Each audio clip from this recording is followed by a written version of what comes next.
say it loud, 'cause someone out there listening. If you're gonna think it, think out loud, 'cause you don't know what you're missing till you let them all in. Oh, oh, oh.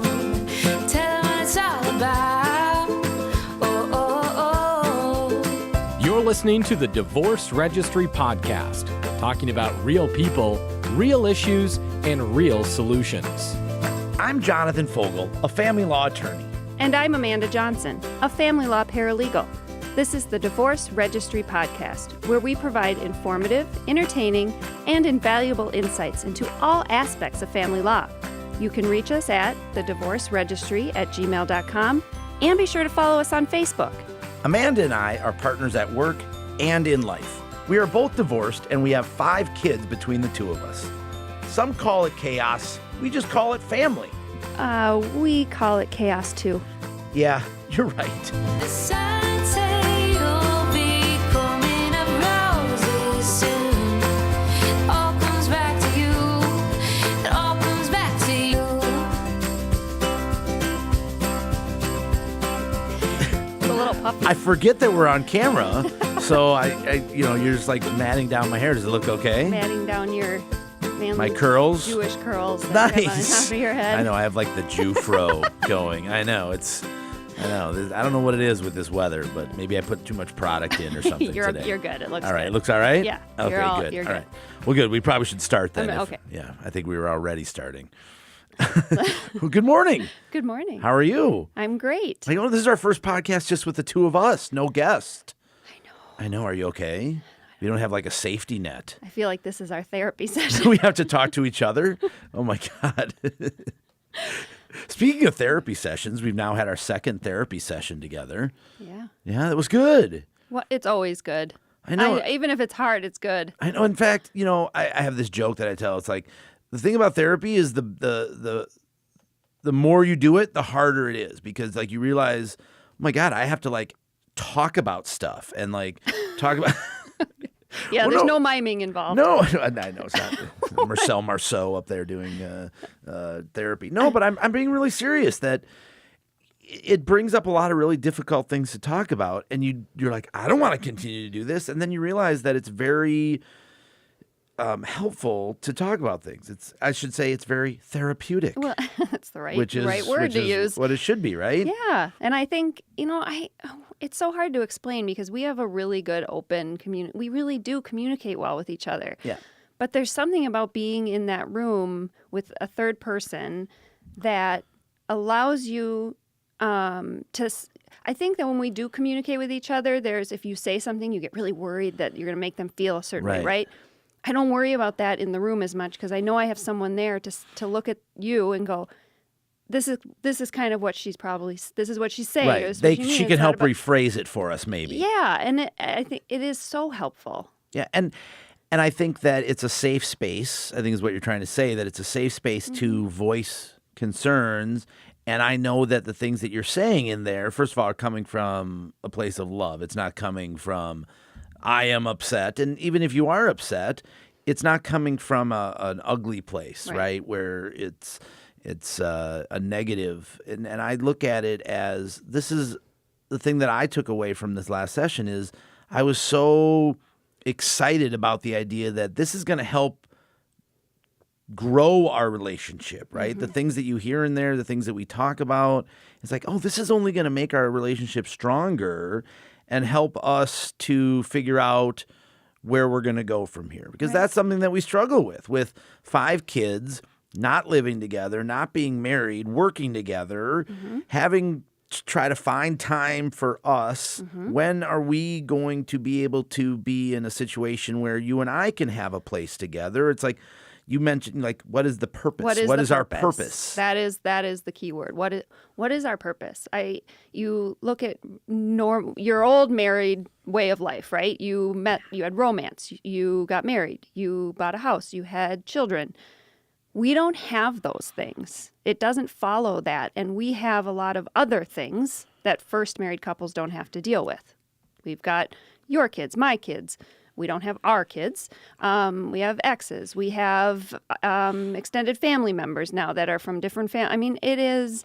So the purpose you don't realize how important that is because it's just kind of a given with a first married couple. Sure. That fairy tale, like quote unquote. Yeah, you're moving forward, and so I'm looking, going, well, what is our purpose? What are we building together, and when will we be able to do that? But what can we do right now to make us feel like we are moving towards a purpose, right? Absolutely, and I think that talking about it and voicing those things and having that communication and that ability to say those things, right? If you just didn't say that what that does, it builds up resentment. Right? We talk about this at therapy. We talk about just with you and I.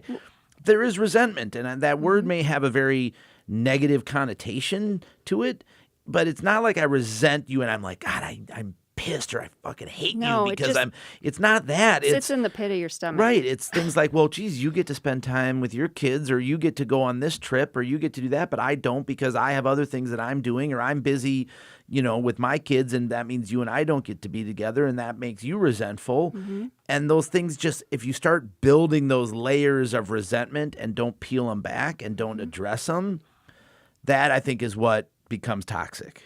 And I think sometimes we don't deal with them because right away we assume, well, there is no answer.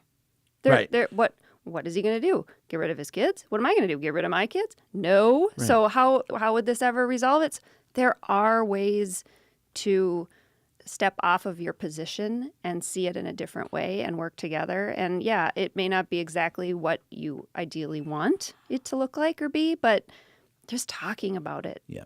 And we always said from the very beginning, our kids come first. We knew that. We knew that our relationship was, I hate to say was secondary because I don't want to put it in a pecking order, but we always said, look, when it came to our kids, their needs, their stuff came first before us, so to speak, right? I mean, again, it sounds bad maybe to say it that way, but that was our reality is that, look, we need to make sure that we are there for our kids, which is the reason we don't live together anymore, is that we realized that our kids weren't coming first. They were, at least from our point of view, struggling with that combined relationship. And so now, though, that they're older and we've been together as long as we have, it's like, okay, well, we're still putting our kids first, which I still think is the right thing to do. But then what space does that leave for us? Where do we fit into that space? I think we put so much attention into putting our kids first that we kind of lost track of what our partnership means and what it should look like.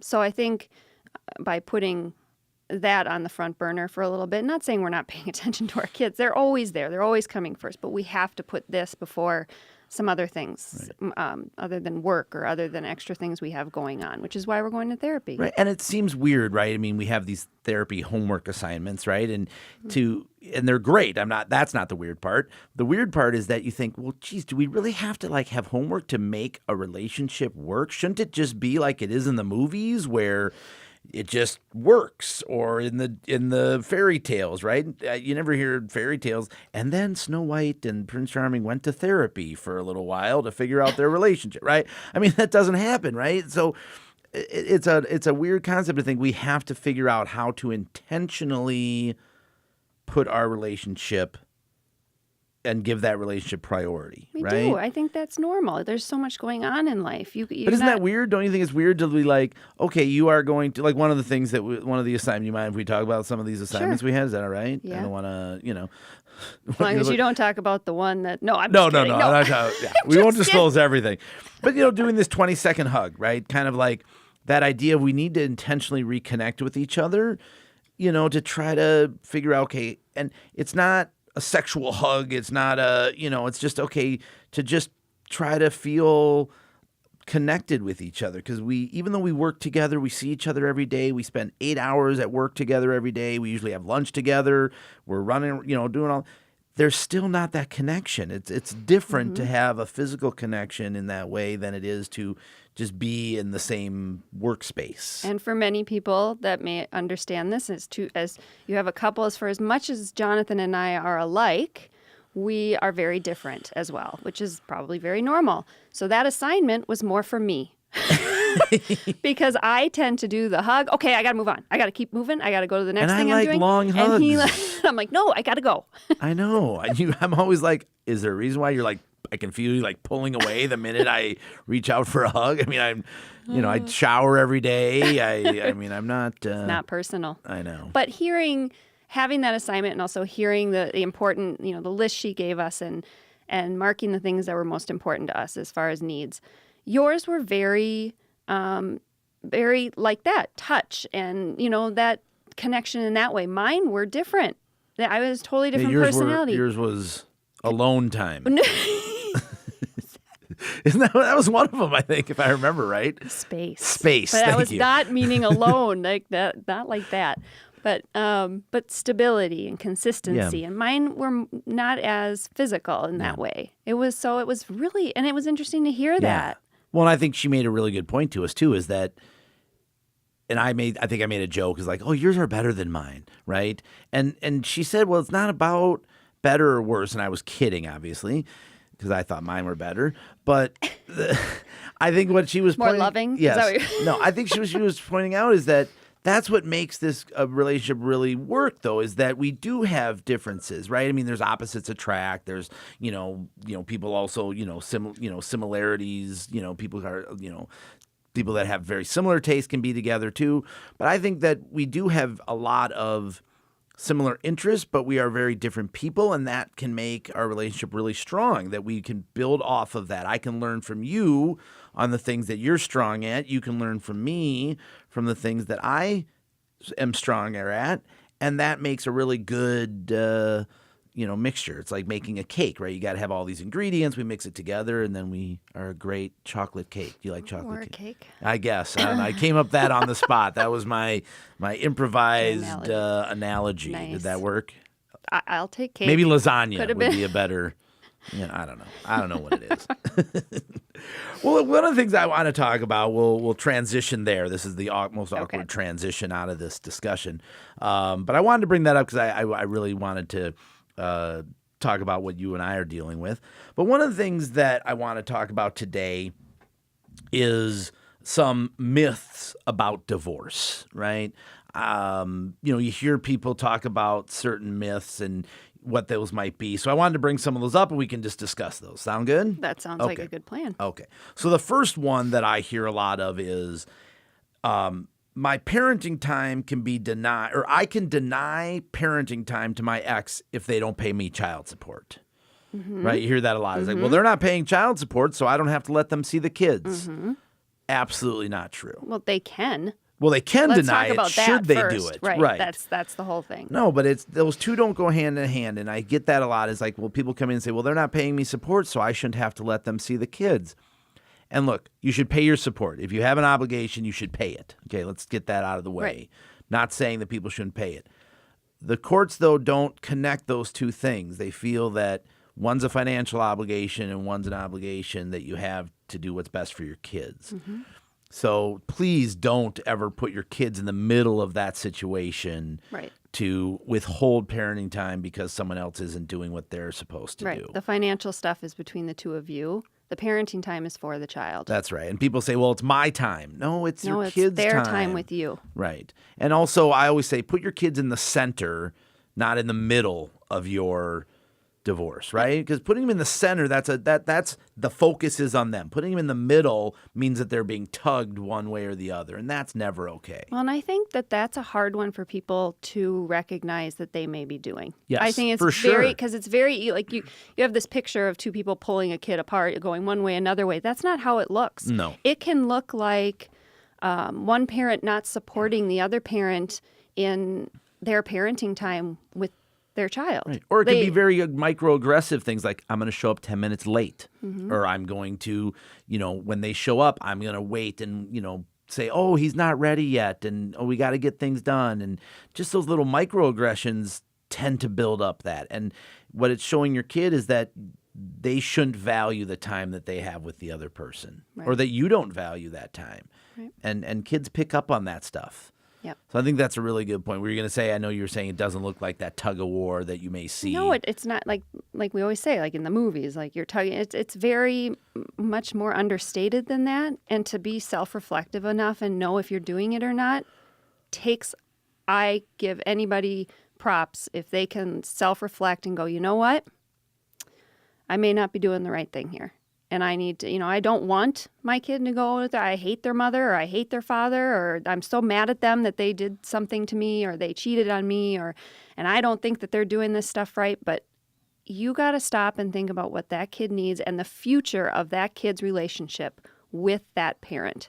That needs to be as strong as the one they have with you. And it's not about you. It's about how your child is going to become an adult. What relationships are they going to have as an adult? What modeling behavior are you showing them? Do you want them to be the type of partner for their partner when they get older that you want them to be? And if you're setting an example that is negative, that is exactly how they are going to treat the person that they are going to be with. And I think that that is doing a huge disservice, to your kids. I mean, look, you don't have to go as far as I think maybe you and I did for a while, as I would always tell my kids, hey, it's your mom's birthday coming up. Let's go get her a birthday card. Or it's it's Christmas or it's Hanukkah or whatever it is. Because kids there first of all, they don't have the money to go buy the stuff and they don't always remember those things. And it's not about going and buying a gift even. You can say, hey, it's your mom's birthday. It's your dad's birthday. Why don't you write a card? Why don't you write them a nice note? Why don't you do? And what that shows the kids is that, number one, you're helping them to remember, and that's important for your ex, that their kids remember their birthdays and other special occasions. But it's also showing that, hey, you know what? You should value that relationship, and I value that relationship that I have with your mom or with your dad. Well, and do you remember that? I will say that my kid's dad we both have done that randomly where we've helped the kids buy gifts for each other for certain occasions. It's not always, doesn't happen all the time, which it doesn't need to. But I will say there was a Mother's Day, and I don't know if you remember me calling you. I was upset because my daughter was upset that she didn't get me anything. And she drew things for me and did stuff, but she's like, Mom, I didn't get, she didn't. And so she was put in this position where she didn't have I don't have anybody else in the house to help her do that. Now, I couldn't have cared. I loved what she made for me, but it affected her. Right. Yep, absolutely. And again, that's not something negative about her dad or anything. No, we didn't always do it. I mean, Right. I didn't expect he would. But what it points out is, let's be mindful of how these things are affecting the kids. I think sometimes people get so wrapped up on how it's affecting them, and it's not intentional. Sometimes it is. Let's put it that. Sometimes people are just bad people, right? Mm-hmm. And we see that. But sometimes you don't realize that the things you say, the actions that you take, your kids are little spies, man. They hear that stuff. They pick up on that stuff, and they will internalize that. I hear so many therapists say that, kids always, they believe they're half you, they're half the other parent, right? And so if they hear anything negative about that other parent, they think, well, geez, if that parent is bad, I'm part that parent, so, geez, what about me, right? And little kids do that. We're not talking about, older kids. Little kids do that. And we realize it more at our age now that I look back and realize how things affected me. And my parents weren't divorced, but just in life, how you look back and go, oh my God, that's why that shaped me. That's why I do that. That's why I feel this way. Well, it's amazing how much we shape what they feel and who they become. Yep, absolutely. It's okay, amazing. So let me go on to the next myth. Okay. The next one that I hear is children get to pick where they want to live, or children get to pick who they get to live with. Damn right. No, I'm just kidding. No, and look, in most states, there's a factors that the court looks at to determine custody and parenting time, right? In Minnesota, we have factors that the court looks at to determine what's in the best interests of the children. Most states have the same or similar type of factors, right? Or pretty similar. One of those factors is usually the preference of the child, right? If they're of a sufficient age and maturity to express a preference. But it's one of many factors. So people say, well, I'm just going to ask my kid where they want to live. First of all, don't do that, okay? Because what you're doing is you're setting yourself up for failure and you're setting your kid up for misery, right? Because most kids, they'll tell one parent one thing because they think that's what they want to hear. They tell another parent the other thing because that's what they think they want to hear. This isn't any different for people that are married, right? I don't know if you remember as far back as when you were married, but kids play off their parents. That's what they do. yeah. They're kids. They, hey, can I get a piece of gum? And that parent says no. And then they go to the other parent and say, oh, can I get a piece of gum? And they hope they get a different answer. And that becomes easier when they're in different households. Absolutely, especially when the parents aren't communicating with each other. So kids don't get to choose where they want to live. I always say they get a voice, not a vote, right? They get a preference, but they don't always make the final decision. Right. And that's really hard. Sometimes as a parent, look, being a parent is hard to begin with. Being a divorced parent, I think, makes it a little harder.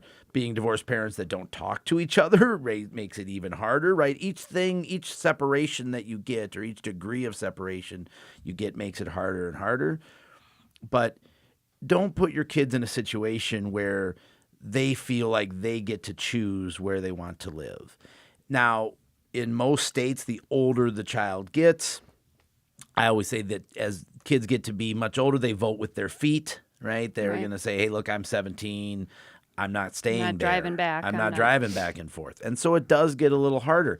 But that's why it's so important to set the stage early to let the kids know that, no, they do have to go there, that their relationship with that other parent is important.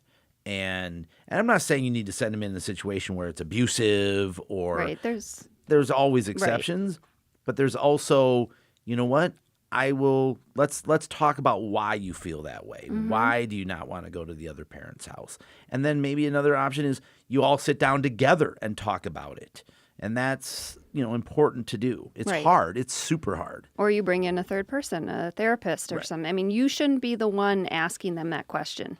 Yeah, they may be stating it, and you can have conversations, like you said, about why they feel that way. But if it keeps pushing and pushing, then you should say, we need to get help so that you can talk with somebody and they can talk to me and your mom or your dad. Right. Right? I Yep. mean, that removes you from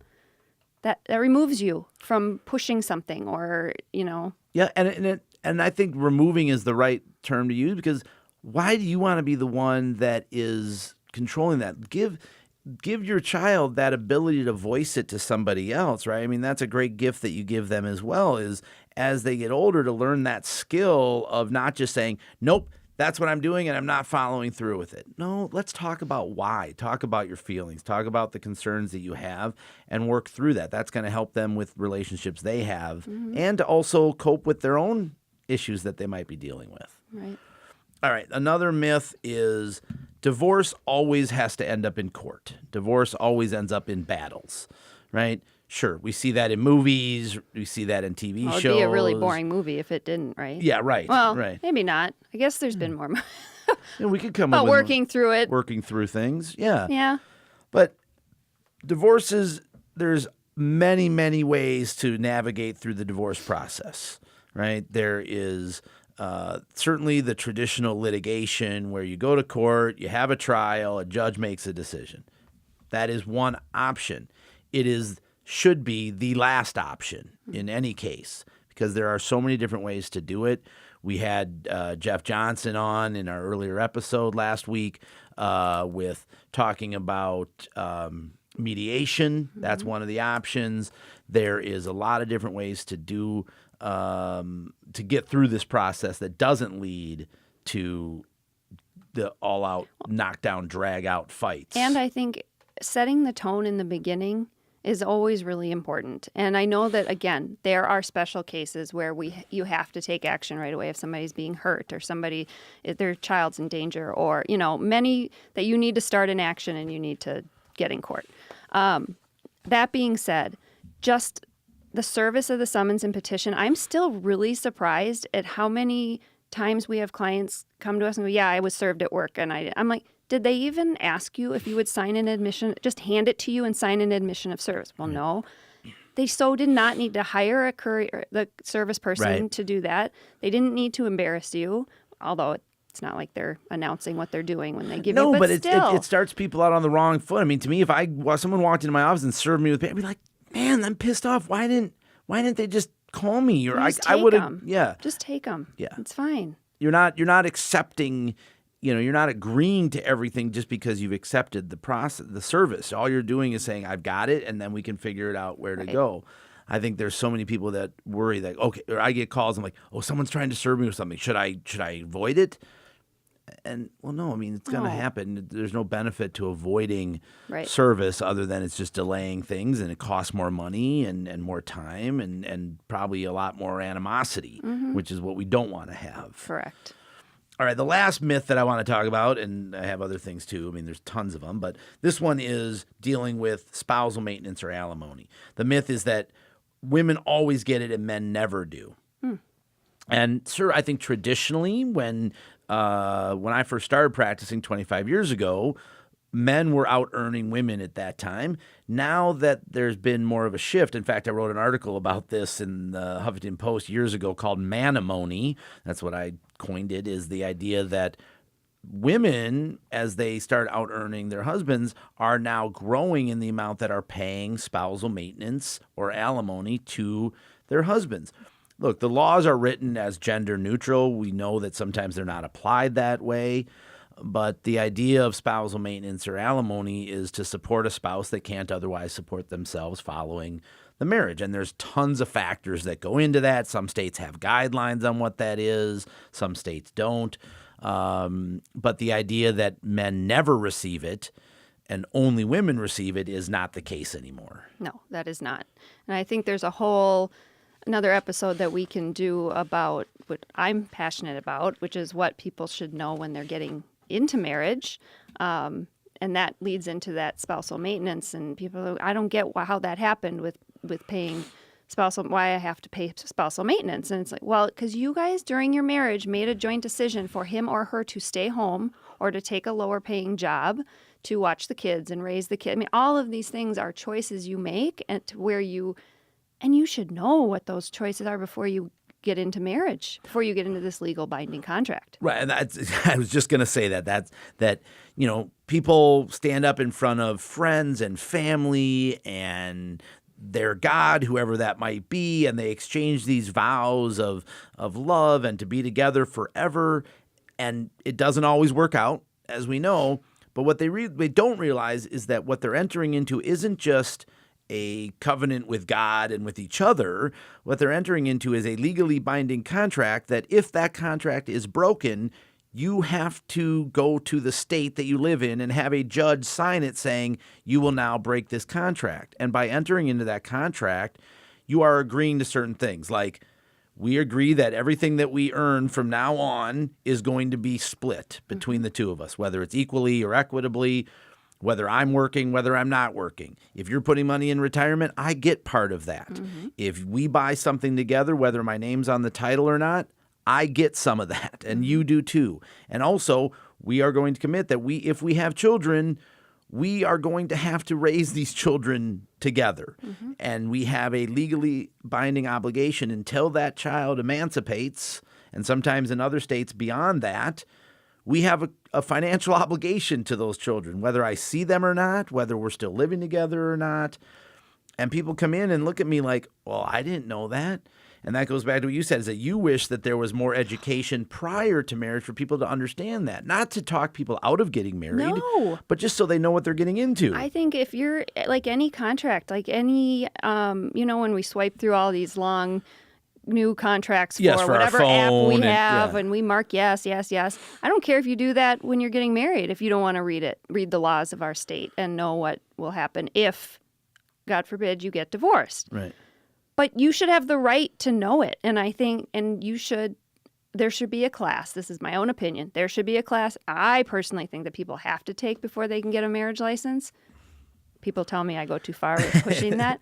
But that is available. Maybe you get a discount. Maybe you don't have to pay a marriage fee. Maybe whatever it may be.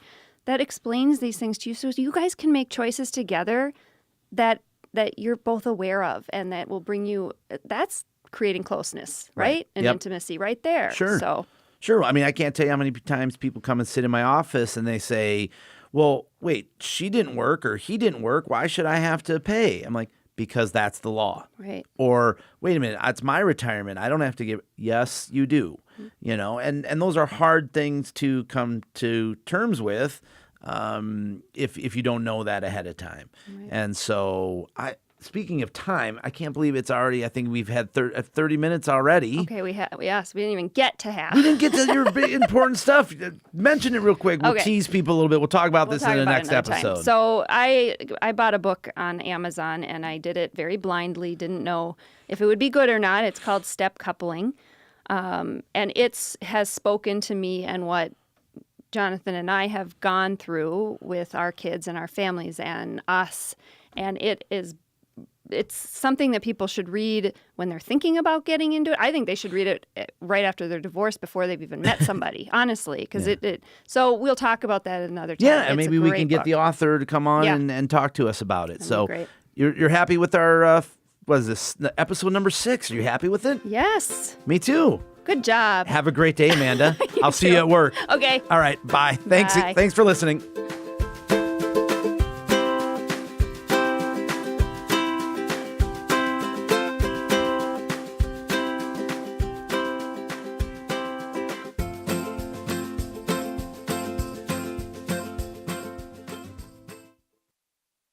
The information in this podcast was for general purposes only. The information provided was not legal advice or a legal opinion. You should seek the advice of legal counsel of your own choice before acting upon any information from this podcast.